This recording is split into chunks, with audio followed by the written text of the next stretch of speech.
Okay, so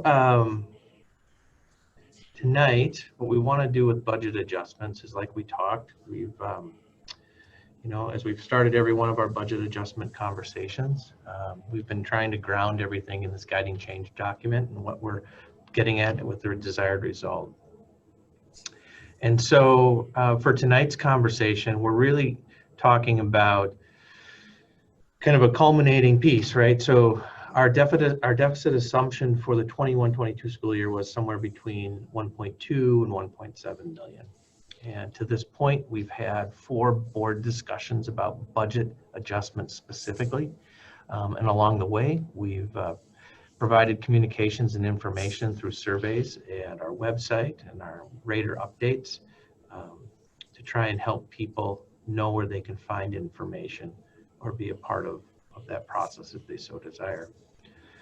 And there's 2 main parts to our budget adjustments, and the first of which is these non-class size adjustment options that we've worked through in the last 4 meetings. And the slide that we have up here is a slide that you've seen before. It's really the areas on the left-hand side that we've decided are viable for us to be looking at. And then over on the right-hand side are the most specific numbers we can get at this point in time. And so we round that out for our non-class size adjustment options of a potential of around $728,000.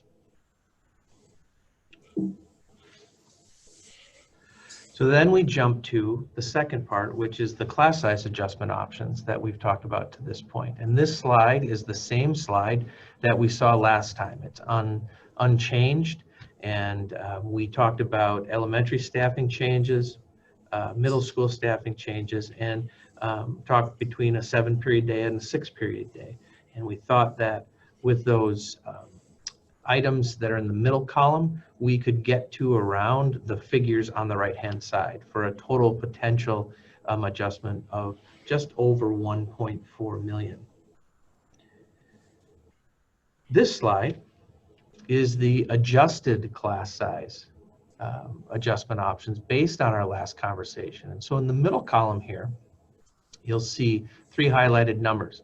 We've gone from 3 elementary staffing FTE changes to 2. We've gone from 4 middle school staffing changes to 3, and we've gone from 9 to 7 staffing FTE changes at the high school with the removal of the 6-period day as an option, but a 7-period day. What you will notice, however, is that by making those changes, now in the right-hand column, as we've kind of used that funnel approach where we've gotten a little more specific each time, you'll see that our $1.4 million has shrunk to $972,000 due to those changes in FTE as per recommendations from our last conversation. I included this slide. It's nothing new. And I know it's a lot of information on the screen, but just to remind people, when we talked about the first part of the staffing reductions, what we did is we used a formula up in that right or left-hand column, or corner rather, and then what we looked at was how many possible reduction of FTE could we get out of the high school if we worked with class sizes, and the same for the middle school and the same for the elementary school. And then the bottom left chart and the right side chart are simply showing what our current averages are for our class sizes and areas, and what the class size averages would be if we made these reductions in that top left. And so this is just a reminder for everyone that we aren't pulling numbers out of the air. We're actually trying to use some formulaic options in order to, or formulas to come up with some options. So that boils us all the way down to this slide, our summary slide, which really what we're talking about and what we need to have some formalized business meeting discussions about is, based on where we've landed non-class size adjustments, we're at about $729,000. Using the modified adjustments to the staffing changes at the 3 levels, we're at about $972,000, which is a total of $1.7 million as it's on paper right now. And then I will bring you back to what our deficit assumption is, because what one part of the conversation at our last work session was, do we want to go to the 1.7 assumption? Do we want to go more than that? What does that mean? And so like with anything, everything in this equation has a reaction, right? So if we reduce FTE, then that reduces the amount of dollars we save in class sizes or in the class size options. If we reduce anything in our non-class size adjustments, it reduces the amount of money we can adjust there. And so at this point, I'll stop talking and have that kind of be our lead into our discussion or your discussion about a couple things. One, is there anything on this that we would want to potentially move to an action item tonight? Two, is there anything we need more information about between now and December 9th? And then three, do we just move all of this into some version of an action item or items for December 9th? So Kelsey, I'll turn it over to you. Yeah. Yep. So I guess, does anyone have any questions? Now on the file, for some reason that I have on board book, the summary is not showing up. So I'm not sure if anyone else is having that issue, but if people are following the leader, I can't pull up that slide. Does anyone have any questions about this? I would kind of like to know, with these numbers, what does that put us at for our class sizes with each school?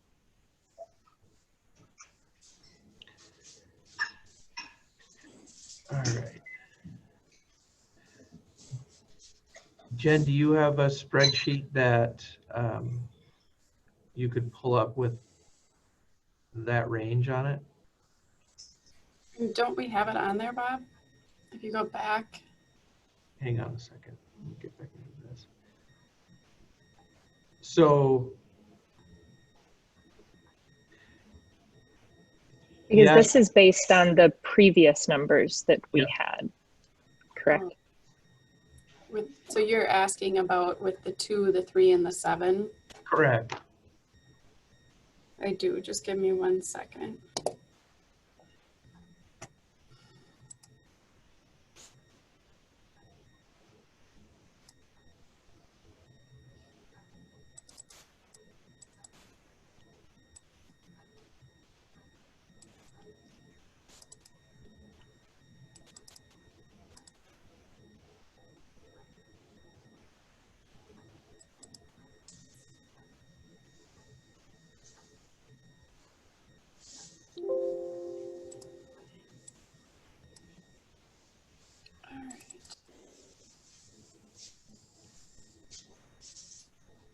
And then Lisa, I see you unmuted too, so I assume you have a question. Yeah, I have to speak back to Bob's issue, and I think we've looked at the non-class size items a number of times, and they haven't changed the last couple of times, other than maybe getting more refined. So I would feel comfortable moving those to an action item, just for one, because they haven't changed and we've been consistent, and two, to kind of just keep the process moving. So I would suggest that. I would like to have a little more conversation about the class size piece, but I'm not sure if Jen's still looking for numbers or not. Yeah, I don't know if I'm comfortable just shooting them off. Like maybe we'll update it, because I just want to make sure it's, like our staffing model was coming up with 3. If we try to get that down to 2, we just have to go through and adjust grade levels. So we'd have to kind of understand what grade level, like, are we most interested in adjusting? Are there certain ones that we're okay with in order to get to that 2? That's kind of the hard part of adjusting the staffing model, is just knowing where you want those adjustments made. I can appreciate that. Oh, sorry, Bob. No, go ahead. Go ahead. I can appreciate that. I do think that my understanding of both the community survey and the board's discussion was to prioritize maintaining small class sizes to the extent practical at the elementary and lower secondary levels. So to me, that's 5th grade, quite honestly, like K-5. And I felt like when we saw the Metro SQ numbers for average 3rd and 4th grade, they started to feel uncomfortably large. And maybe only to us, because we've been fortunate to keep quite small numbers there. So I think that's where I understood the numbers to come from. And I will say, I know that at the secondary level and even at the upper middle school level, it really comes down to enrollment, or not even enrollment. It comes down to the choices that the students are making and what they're which classes they're choosing to take, and that's post-registration. So some of it, I'm not quite sure how to get at an action item, honestly, in a meeting in December, because we'll still have student registration and district enrollment. Yeah, so I think, I don't know if it's a dollar value thing or a general distribution of staffing. I think it's both. And I can't see everybody, so cut me off if I'm cutting someone else off, so I can't tell. So I think let's take it in parts. So the elementary is a little bit easier to figure out class sizes, right? Here, I can give you an example. So I just adjusted elementary. So if you're looking at Bob's slide where it says like the current averages and the Metro EXU. So like to get to 2 FTE, if we left kindergarten at the Metro EXU, 1st grade at the Metro EXU, but then at 2nd grade we went to 22, 3rd grade we went to 23.2, and 4th grade we went to 24.2. That would get us our 2 FTE at the elementary. So it'd still be below the Metro EXU. Yep.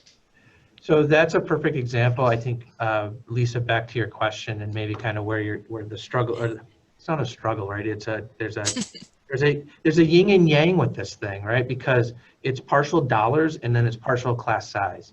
And once we start getting into the details of it, then it really becomes this, what's our ability to do what Jen just did in terms of what are we comfortable with and where would we take those 2 FTE out of so that we don't go over what you as a board are comfortable with us being at. So if the board says at the elementary level, you can go to up to 2 FTE with those of making reductions, but you can't go over the Metro EXU numbers, or like Jen just said, you got to stay under in this. And so I guess maybe with elementary, so sticking just to that, what we could do for December 9 is come back with if you say as a board, yeah, we're feeling comfortable right now with exploring the 2. We've landed on 2, and maybe even 3, maybe not 3, but then we could come back in December with what Jen just pulled up and said, okay, here's what it would look like if we reduced by 2 FTE for next fall, and have a grid like you see on the bottom left that says, all right, it would be K stays the same, 1 stays the same, but you're going to see a change in 2nd, and you might see a change in 3rd. And then maybe the action item then becomes, all right, we're okay reducing by 2 FTE maximum at the elementary level. Does that make sense? Yeah, I think that's fair. I think we also all acknowledge that come August, you teach whoever shows up, right? And there's going to be adjustments to that. And there's going to have to be adjustments. So then that becomes, now here's the yin and yang part where you take FTE out of it and you say, all right, we're not totally comfortable just saying FTE for that very reason, right? Because we could say right now we're comfortable with reducing FTE, but then all of a sudden something happens and we need FTE. Now you've not reduced your budget at all. And so now you shift over to the conversation of what's your comfort level of getting, however you need to get at it, reducing by X dollars in staffing. Well, and it also, to me, and I appreciate that it is a yin yang. It is also a timing question. So if we were to make a recommendation in December based on what we know or what we presume, and we articulate what we presume around enrollment, I would feel comfortable saying something like, at the elementary, a reduction in 2 FTE, class sizes not to exceed Metro SQ average. I'd feel comfortable. And then when we know something different in 6 months, then we do something different, right? Where I get a little bit more lost, and it is a little more complicated, is that middle school to high school, because we're going to know something about the class choices, not enrollment, but schedule, that's going to have an impact. And there too, so then to me, it almost becomes a bigger dollar question. And I'll just come out and say, I'm a little uncomfortable.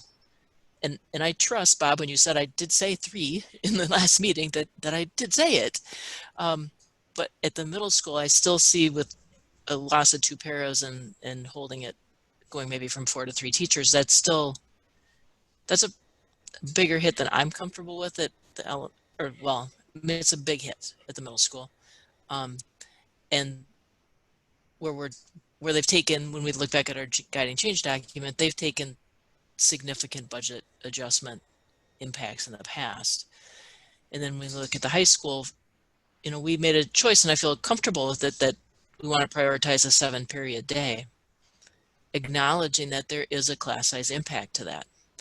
And that's where I feel like this last proposal that's here right now, I'd like to see that slightly revised. Thank you. Yep, that's the sheet where it says middle school staffing change. I definitely don't want to exceed 3 for costs of $1, and I'd like to see it say maybe 2 to 3 if it needs to be. And high school staffing changes 7 to 8 with a maybe slightly higher dollar value. And that's just the trade-offs as I understood them from our last meeting. Yeah, and I apologize now, but my notes are on the device that is Zooming at the moment, so I can't look them up. At our work session, I know that Principal Esther B had mentioned right sizing in the elementary level, and I cannot remember if he said that the right sizing was 2 FTE or 3 FTE.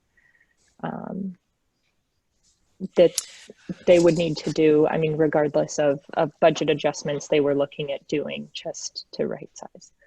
So we would be at, right now, based on numbers, we would be at 2.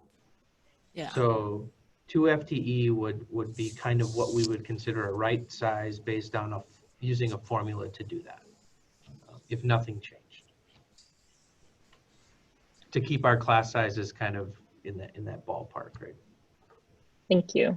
And then I would agree with Lisa that seeing the 2 FTE being pulled from the 5th and 6th grade does have me more hesitant there, just as we talk about keeping those numbers low. And is there any way to shift any more of that out of the middle school? There is. You have to. So I would say a couple things. I'll flip back and forth between a couple slides here. So if we go, so anything that we change, right?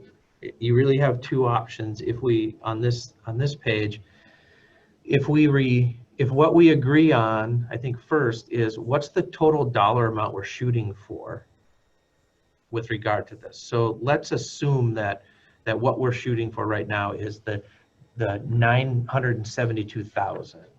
If what we say is we're not comfortable with the elementary piece at where it's at, and we're not comfortable with the middle school piece where it's at, then one of 2 things has to happen to keep us at that 972. We either have to increase as much as we can at the high school for FTE, that we can still then run a 7-period day, because that's what I heard was we're gonna, what shifts the conversation is if we get to a point in FTE reductions that all of a sudden we can't run a 7-period day, then we got a whole different conversation going on. So that's the first thing. So the staffing has to be taken out of secondary, or looking at this slide, we have to look at that fund balance utilization. If the goal is that 972,000, which then gets us to the 1.7 million in adjustments, those are really your two flex points in here. You've got to be okay with probably going back to around the 9 FTE that we talked about at the high school, and figuring out where we get 9 FTE there, or increasing the fund balance amount that we're interested in doing, or a combination of the both. The only thing I would point out there is, remember that fund balance dollars those are one-time dollars for 1 year usage, and they don't come back after you spend them. And so you may or may not need to repeat that at the same level or higher the following year with fund balance. That's just the catch. And I'm seeing nodding heads, so I think we've beat it to the dead horse that people understand. Good. Yeah. That's what I want. That's what I want. That's where I want us to be. Because I want you to make an informed decision. And man, these are not fun decisions at all, right? This is the hard stuff. As a board, you've grappled with the hard, getting it whittled down, and now we're at that point where, okay, how do we want to slice this pie? Bob, can you go one more slide to the, This one? there, thank you. Yeah, so I'm pointing at something which nobody else can see. So in the middle school staffing changes, Yep. the inconsistency I see does reduce 2 FTE in 5th, 6th grade, 1 FTE in 7th, 8th, and FTE in media, 3. So what happened, as I understand it from just looking at this, is a modification was made in the dollars and a highlighted number was introduced, but the text associated with it wasn't changed. So I think that's part of it, is that I don't think we know where they're going, and that text is carried over from previous conversations. You know, and I don't know, I feel that where we settled after our last work session, and obviously, you know, you get to change your mind after a work session, is the elementary staff changes of 2 around that right size piece. The middle school staff change around 2, acknowledging that they're losing 2 general ed paras as well, which is a unique characteristic that we even still have that to be lost. And the high school period would go up to 9, but maybe it only needs to go to 8. So I think the question maybe for what can we do now and what can we do in December, what do I need to know, is what I might need to know. What I could accept is everything on the non-staffing side, and we can leave the fund balance number off, right? Because that becomes a part of this slide in a way. And then on the 9th, we see something about 2 at the elementary, 2 at the middle school, and the associated class size impact, and 8 at the high school with some associated projection of registration. Because I think I feel like where the conversation is coming down to is the number of FTE at the high school versus the amount out of the fund balance. So yes. So I'll back up. Go ahead. Oh, I got a note from Brian too that's along this. He's just having a hard time talking tonight. And that was just that he feels like pushing everything to the high school. It feels like it's devaluing that 4 years, and that 7 should be the tops for the high school. Just wanted to make sure to put that in. So sorry to interrupt, Bob. No, I think it's No, I think that's a fair statement, but I also think that when you look back at our guiding change document, you know, piece of that is acknowledging that the 2013-2014 cuts were substantially borne at the elementary and the middle school. They just were. I mean, that's the reality of that period of cuts. And I'd like to understand what the number, because it is unsustainable to fund a budget difference out of your fund balance. It just is. So I think the other thing with that high school piece that's different than the elementary and in some regard the middle school is, and I know Mike's on here because he's gonna be talking a little bit later, but I think if you remember how Mike shared before, and he's got this laid out, is at the high school, an FTE is not necessarily equivalent to one person, right? It might be equivalent to 3.3 FTEs across different areas, or 5.2 FTEs across areas, whereas more than likely at the middle school and the elementary level, an FTE is a full-time person for the most part. And so when we would say something like, we're going to let's be okay with moving up to 8 if that's an option, that's going to be the way that Mike has it laid out, is we've got a whole progression of what are the next 0.2, 0.1, 0.3 across the whole building. That would be the next layers of reductions to get us to the equivalent of another FTE. And so I think that's an important thing to note, is that it's reducing pieces of things and not whole things. Whereas at the lower levels, it is reducing a whole classroom here and a whole classroom here in most cases. Dave? Okay, this is my take on this, and I kind of agree with what Lisa's saying. You know, everything, the non-class adjustment dollar, I can live with that. I think that was a pretty solid number when we talked about this before. I think that I do agree with the earlier statement about the middle school and elementary, and holding to the 2 but maybe sliding towards 3 at the middle school. And I do think that I remember that discussion from our work session. Look, we have that 7 number in there now. My opinion is that we could tweak that 7 number up, maybe 1, maybe a little bit more than 1, to get us to our 1.7 million that we're going to need in the 21-22.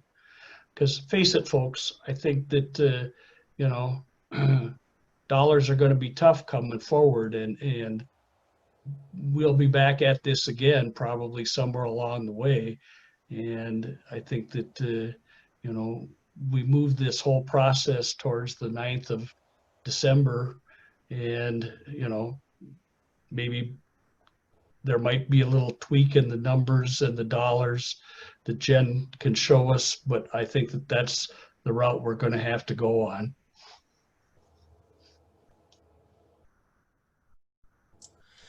I just want to say, Dave, I really appreciate that. And actually, even last time when you jumped in at the end and reminded us that this is the work of the board, and it's ongoing work, and it's not one-time work. And, we don't have to, that really helped ground me in this effort. It's about solving the problem, the challenge that's at hand, and then being ready to solve it again when it's the next challenge. So that really helped me move through that 7-period, 6-period conversation, and it's really settled my thinking over the last few weeks. So thanks for that insight. Along those same lines, I think we need to be cautious that we're not setting ourselves up for tackling that next change next year. Okay, we need to set a path that sets us up for the foreseeable future. Now, obviously, we're in the middle of a pandemic. A lot of things have changed since the first of the year. A lot of things will change again, by the time school starts again next year. So we just need to be making the best decisions that we can with the information that we have. but I don't want to shortchange ourselves and then find ourselves back in the same position next year. If at all, if we're working off of the data that we have in front of us again next year. Yeah, I agree. Yeah, I agree. Lisa? And Oh. yeah, I agree too. And I think that that's where it links into the not trying to solve too much of this problem with the fund balance, because that then does put us in a position of needing to make it again, having to do this again next year. Yeah, and I still agree with this goal of hitting the 1.7 mark, and I know that that's the top of the range that we're expecting, but I think that sets us up as well for that longer term fix. And I'd also rather shoot high than low. So, any other questions, comments, or thoughts on this one?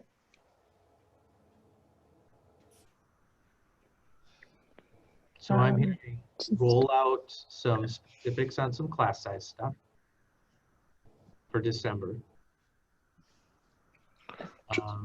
Yep, and Brian did just send a note out that just says he thinks that even as percentages that is a lot on the high school.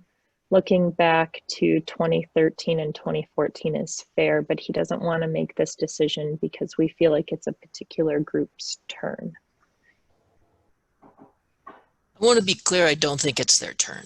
I don't think that's the case. I think the middle school was put in a position of needing to move to a 6-period day. They came to move to a 6-period day as part of a big budget adjustment. And we are now at a place where that same question came to the high school over the last 6 weeks, 6 to 8 weeks. And the strong response that we heard is, okay, the 6-period day is a lot. That's the cost of that, not the dollar cost, but the social emotional opportunity costs are high. So we're going to trade some class size stuff for that. We're going to trade class size for that because we believe that other piece is valuable. I don't think that this is a case of being a turn. I think it's a case of who's already done the restructure, substantial restructure, to take some of the costs out. That's very well. And when we looked at this overall, I mean, from the very beginning, we knew that in order to get to the number we needed to get to, that there was going to need to be a big change at the high school. And it was just a matter of weighing which change we felt the most comfortable with, what the community felt the most comfortable with, and have that kind of guide us as we made these decisions. Scott, I saw you unmuted. Yeah, I was just going to comment. I think I really appreciate Brian's comment on this, and I don't think in any way, shape, or form are we looking to say, well, it's so, you know, this group went last time, so now this group goes this time. Absolutely not. It needs to be looked at with fresh eyes and evaluated for the situation that we're in. What I see when I look at this, okay, personally, I value small class sizes K through 4 the most. I think that's the most important. And then the middle school, and then the high school. And that's simply driven by the maturity of the students that you're dealing with. Now, when we look at the middle school, 5, 6, 7, 8, and we look at this page and we say, what are our current averages? In 5, you know, for English language arts, we're slightly below Metro. 6 through 8, we're slightly above. 9 through 12, we're slightly below. In math, again, slightly below in 5th, slightly above in 6, 7, 8, slightly below in 9 through 12. And that trend basically continues in science. All of them are slightly below. Social studies, all of them are slightly below. So I think that more than anything is what is driving the recommendations here, or the numbers that we have worked up thus far. And then Becky. I didn't even notice until you said this, Scott, but and and we've only looked at this slide like 4 times, but right now our class sizes are a little bit larger in 6-8 than they are in 9-12. And I get that there's a whole bunch of stuff being jammed into just one little tiny table. But I do think that also speaks to the staffing piece, because I think we heard that in the community. The class size priority is K4, middle school, high school, smaller size, to being capable of managing a larger size. And that's not even reflected in our current practice. Right. And then Becky, just a second, Scott. Becky had her hand up to say something. Yeah, I just want to make sure when we are increasing for the FTE in the high school that we are not, I would like to see kind of where that would go. I know we can't say exactly where they are.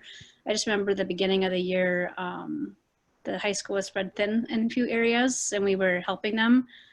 And especially with the pandemic, and I know this is an abnormal year, next year will be too. I just want to make sure that we're not spreading them thin, even thinner when we come back into the school. And I get that these are hard decisions to make, and I really appreciate all the input and what we've done in the past and what we're doing here. And I don't want to go do this again next year because this has not been fun, but with the pandemic going on, we may have to, may have to do it again next year, unfortunately, just to kind of see what we can do for these kids to kind of get them back into a routine. These teachers, I think it might, to have to hard look at it, what we can do for 1 year, and then maybe have to look at the hard stuff again next year. And they say, okay, now really we can do this. Once the pandemic is cleared, the kids are back in, teachers are back in, we're all back in our normal life. So that's just kind of how I feel about, I don't want things spread thin if we can't. And then if we do have to look at it next year, I don't want to, but we might, I don't know, maybe we will have to in certain areas.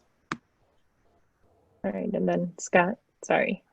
Yeah, just a quick response to Becky. I think that's a good point, that we could, it is a possibility that we could be back here next year.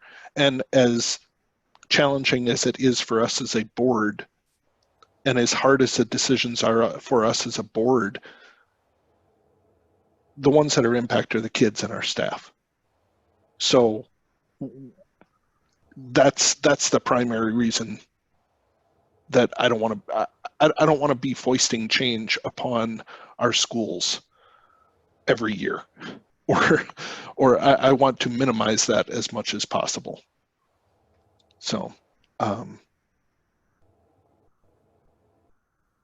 yeah, I think the other point I remember now I was going to make is that as we're looking at these staffing adjustments and as we're looking at English, math, science, social studies, we have to keep in mind that not all of the English classes are created equal, okay? So something like a college lit that is being taught or may certainly be considerably more rigorous, considerably more demanding on our staff than perhaps some of the other classes are. And we're not even talking about some of our other classes like our physical education, our health, our industrial arts of all varieties that we have, a lot of the electives that we have, our foreign languages. So we can't just focus on these 4. We have to keep all of them in mind.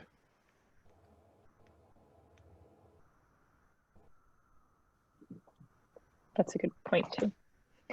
There's a lot of pieces to this decision that can't necessarily be captured in a table.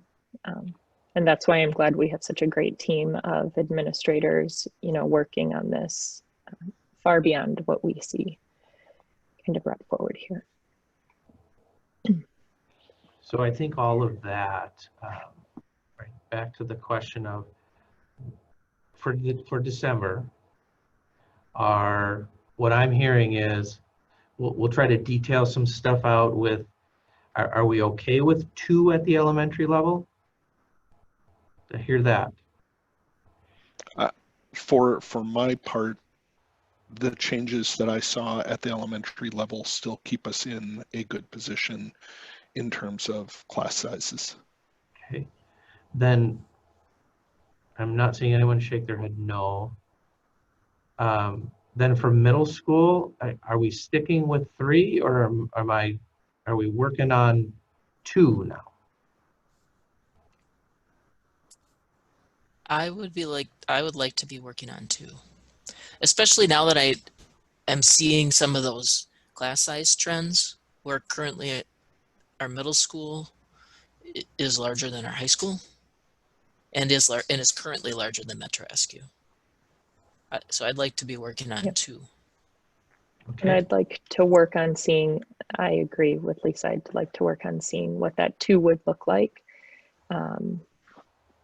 And just how that would affect the numbers, or if we bring that then to up at the high school, how would that affect class averages at the high school? Yeah, Scott? we have a model here at 3. I don't think it hurts us at all to have it modeled at 2. And I think, you know, looking ahead to the next question you're going to ask, which is the high school staffing changes, you know, modeling it at 7 and modeling it above 7, you know, whether, you know, to Dave's point, that's 1 more or thereabouts, I think is worthwhile.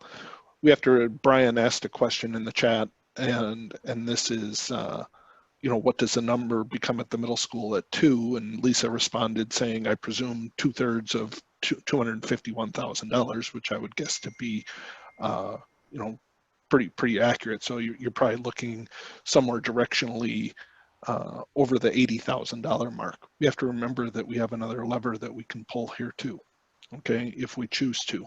And that is, we can make that change and just come in with a lower number. Or we can make that change and say, okay, we're okay with a larger amount coming from the fund balance.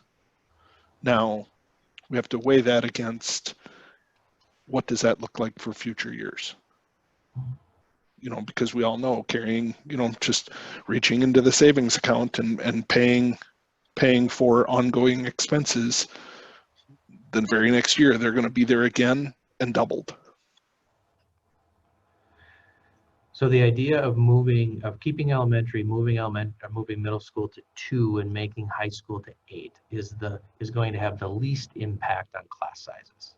You're going to see the least impact because you're able to spread it across, for the most part, a larger group at the high school again. Because then that leaves with the final question is, are we still shooting for that 1.7? Meaning the 972,000-ish area. Well, And that's speaking what's as gonna, I would say as that the a person thumbs who up. was saying 2 million before, I think we have to be at the high end. I think we need to stay at that 1.7 or right thereabouts, somehow in there. And looking at it, you know, because it came down from the 2-ish, just like Lisa said. So I think we should be staying there. And Brian also says to stick with the 1.7. And Jen just sent a note that says going down to 2 at the middle school would be 178,000. So that does drop us about 70,000 then that we're shorter. which more than likely we'll pick that up if we add 8 to the high school. Yeah. Or since the high school does, yeah. And that'll be good the to only see the piece of comparison that, at like least. I shared before, as we do that at the high school, it gets spread across 0.2s here and 0.2s there. And then to Lisa's original statement, it'll really get refined once we have registrations going into the year. But that, again, that will have the least overall impact on class size by doing it that way. If you're still wanting to stay at the 1.7, which I think is a good idea right now, to do that. The other piece of this that leads us into, you know, that conversation of having the board in the future really work on setting what are the class sizes we're comfortable with as our maximum class sizes in every grade level, right? Because that will help us be really consistent on how we make changes as we go through these ebbs and flows, and as we continue to be at the spot where we need to continually adjust our budget and right size here or right size there and this and that. Dave? I think through the discussion here, I think we've pretty much got this covered. My opinion now is we take this and move this to an action item for the 9th of December. There might be a little tweaking on that, just like Jen was talking about what the dollar amount is in there, but I would like to see this move to an action item for the next meeting on the 9th. Okay, and then are we gonna move this down to an action item tonight without the fund balance in it for now? Is that what I heard earlier? I'm comfortable with that. Yeah, I would say that would be the right thing to do right now. Okay. Brian, is your question if we were just talking about moving the non-class size adjustments down to an action item, not the adjustments at the, sorry, I just got a chat from Brian. I don't quite understand your question about the specific reductions at each grade level, unless it's wondering if we were moving that to an action item tonight, which we are not. Okay, I'm gonna try this, but it's gonna, hopefully you can understand what I'm saying. I had oral surgery today, so it hurts like all get out. What I'm saying is, it's just, I just want to see if Dave was suggesting we move the non-class size stuff today, or the non-class size and the school FTE related piece as well. I guess what I was saying is that I was following through with the idea that the non-class size stuff we'll deal with tonight, but also move the additional class size stuff so it gets on the schedule for the 9th of December.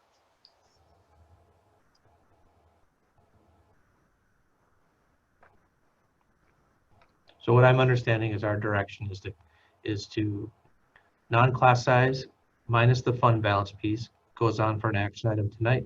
Anything related to class size.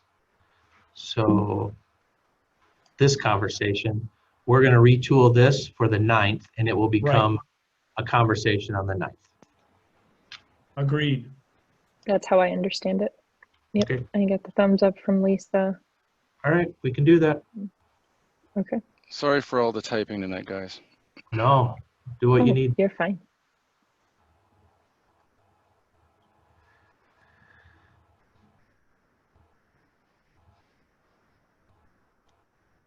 I'm muted, sorry.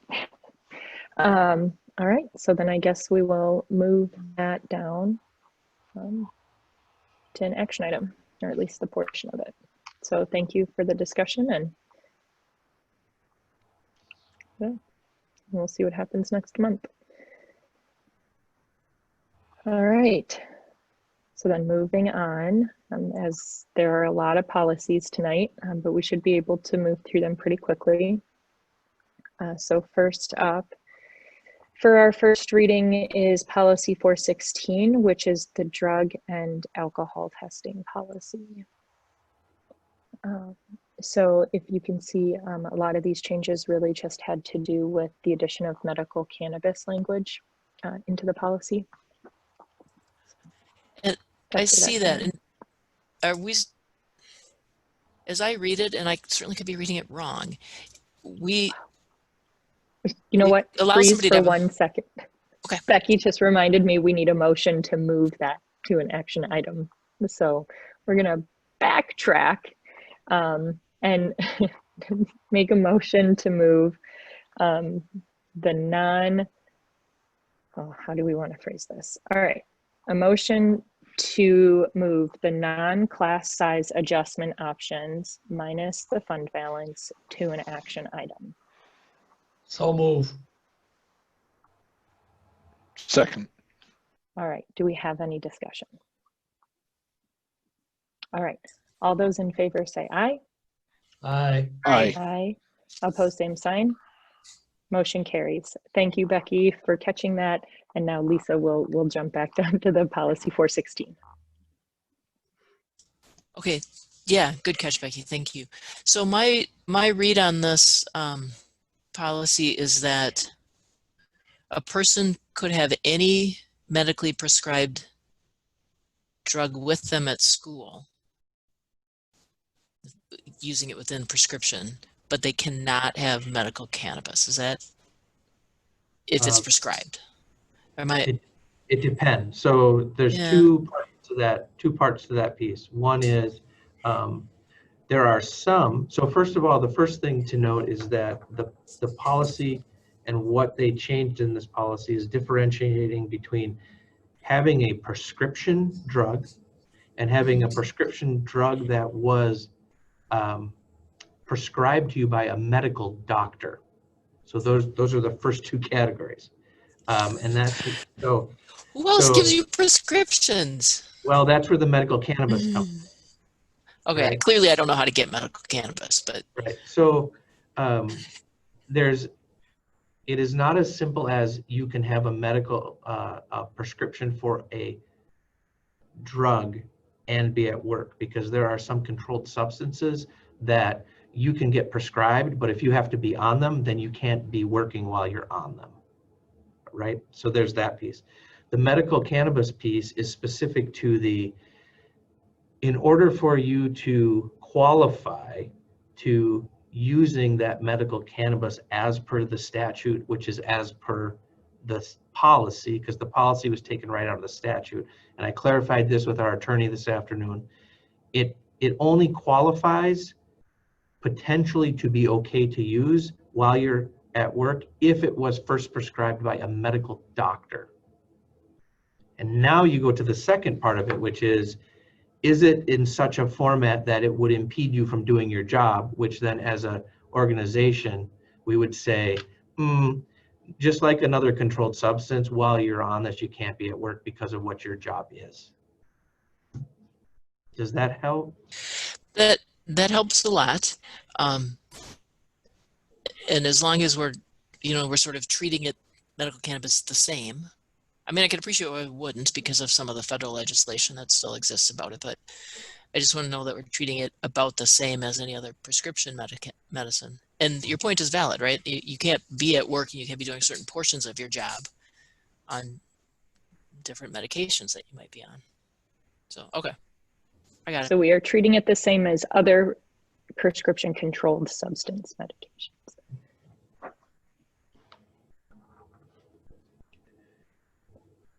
Okay. Are there any other questions or comments about this one?